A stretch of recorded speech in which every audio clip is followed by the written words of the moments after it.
का मतलब होता है जो ईश्वर पर श्रद्धा नहीं रखता। काफिर की डेफिनेशन क्या है? उनमें से अलग अलग फिरके हैं ये सब, लेकिन मैं तो ये मानता हूँ कि फिरकों में नहीं बंटना चाहिए। ये सुन्नी क्या है? शिया सुन्नी ये अलग अलग फिरके हैं।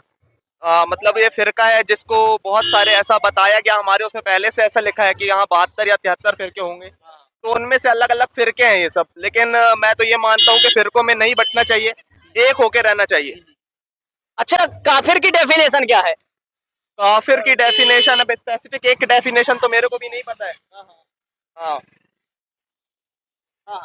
अच्छा, नहीं कुछ लोग जैसे कहते हैं कि काफिर काफिर का मतलब होता है जो ईश्वर पर श्रद्धा नहीं रखता। कुछ लोग कहते हैं काफिर वो लोग होते हैं जो मूर्ति पूजक होते हैं और उनकी हत्या के लिए कुरान में ऐसा कुछ आया है।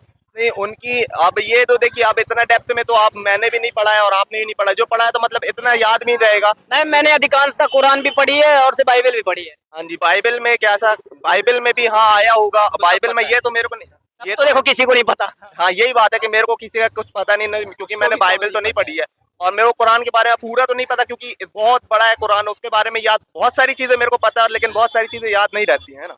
अच्छा, कुरान मैं तो इस्लाम को तो ज्यादा वो जस्टिफाई नहीं करता, लेकिन मुझे इस्लाम में एक बात अच्छी लगती है कि हिंदू तो हैं बहुत सारे देश में, लेकिन जितने भी वृद्ध है आश्रम है वो हिंदुओं के नाम पे खुले हैं। मुस्लिमों में मुझे नहीं लगता कि एक भी ऐसा वृद्ध आश्रम है।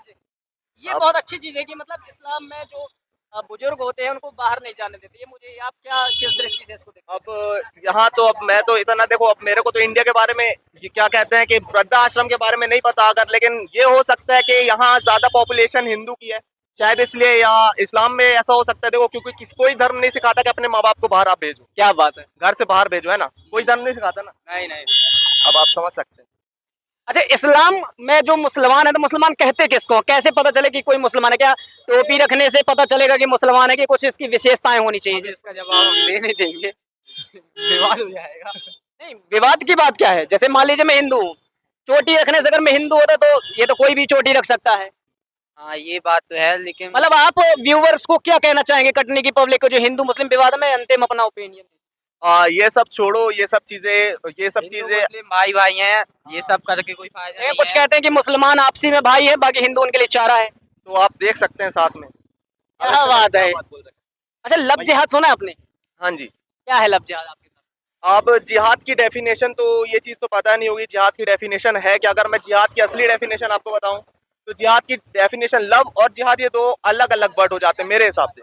लेकिन जहां तक मैंने देखा है तो लव को प्यार कहा जाता है ना, और जिहाद तो, जिहाद अलग चीज़ हो जाती है। जिहाद ये होता है कि मुआशरे में फैली, ये दो तरीके के जिहाद होते हैं। कुछ मुस्लिम ये कहते हैं, मैंने देखा है, कुछ ये कहते हैं, कुछ मुस्लिम मौलवी ये कहते हैं कि जो हमारे अंदर दुर्गुण होते हैं उनके विरुद्ध लड़ना। जी, अपनी नफ्स का जिहाद करना, मतलब अपने अंदर जो कमियां हैं, जो बुरी चीजें हैं, उनके खिलाफ जद्दोजहद करना। जिहाद का मतलब होता है जद्दोजहद करना, संघर्ष करना। हाँ जी। लेकिन कुछ हिंदू नेता नहीं कहा जाएगा, जो राजनेता हैं या वोट की दृष्टि से, वो तो ये कहते हैं कि जिहाद का मतलब ये होता है कि इस्लाम को फैलाओ चाहे जो करना पड़े। देखो, जो वोट की दृष्टि, जो धर्म की राजनीति करता है, अब उसके लिए तो सब फिर और कोई भी वर्ड जोड़ देगा वो, तो अब इसके बारे में तो मैं, अब्दुल कलाम को मानते हैं, है ना? मानेंगे। मानते हैं हम, क्योंकि वो राष्ट्र के लिए बहुत अच्छा था। ये आपका अब्दुल हमीद भी थे, वो भी बढ़िया थे। लेकिन जो बाबर इस देश में आया, कत्लो गारत किया यहाँ पर, चाहे जिसके साथ करे, तो वो तो गलत है ना सर उसे तो। अब मैंने तो उसके बारे में इतना पढ़ा नहीं है, बाबर के बारे में, अगर मैं पढ़ा होता तो आपको बताता। मैं आप पढ़िएगा नहीं, लोग कहेंगे कि ये देखो। नहीं, वो नहीं, मैंने उसके बारे में स्पेसिफिक उसके बारे में नहीं पढ़ा है। बाकी मैंने बहुत सारे लोगों के बारे में पढ़ा है, लेकिन उसके बारे में नहीं पढ़ा है। और मैंने राम जी के बारे में भी नहीं पढ़ा है। तो आप लोगों के बारे में तो लोग कहेंगे ये सेकुलर हिंदू है, लिबरल है। क्यों बोलेंगे? इसीलिए बोलेंगे ये सब चीज। देखो भाई साहब, देखो मैं भाई, भी धर्म तो कहते हैं सिद्धांतों को। आपका क्वेश्चन ही गलत है कि आप अंक दीजिए। अभी मैं अंक से क्या? आपको यहाँ, आपको मैं ऐसे दिखा दूंगा, मेरे साथ एक क्रिश्चियन भी रहता है और मेरे साथ एक पंजाबी भी रहता है, और मैं आपको सबको साथ में लाके दिखा दूंगा। नहीं वो तो ठीक है। मुझे आप जरूर एक बार भी मदरसे क्वेश्चन में पूछ जा सकते हो ना। बात कीजिएगा, नंबर मेरा ले लीजिएगा आप। हाँ। तो दोस्तों यहाँ पर देखो, मैं भी ये चीज मानता हूँ कि जो गलत करे तो उसे दंड देना चाहिए, चाहे हिंदू करे चाहे मुसलमान। लेकिन किसी मुद्दे को हिंदू और मुसलमान नहीं बनाना चाहिए। मान लीजिए किसी ने लब जिहाद किया, मुस्लिम ने किया, अगर तो दंड दो, बाकी उस एक व्यक्ति को लेकर सारे को टारगेट नहीं करना चाहिए, क्योंकि अच्छे और बुरे लोग तो सभी में होते हैं। ठीक है जी, अगर बोलो भारत माता की जय, भारत माता की। ठीक है भाई साहब, आप नंबर देना यार अपना। हाँ, मेरा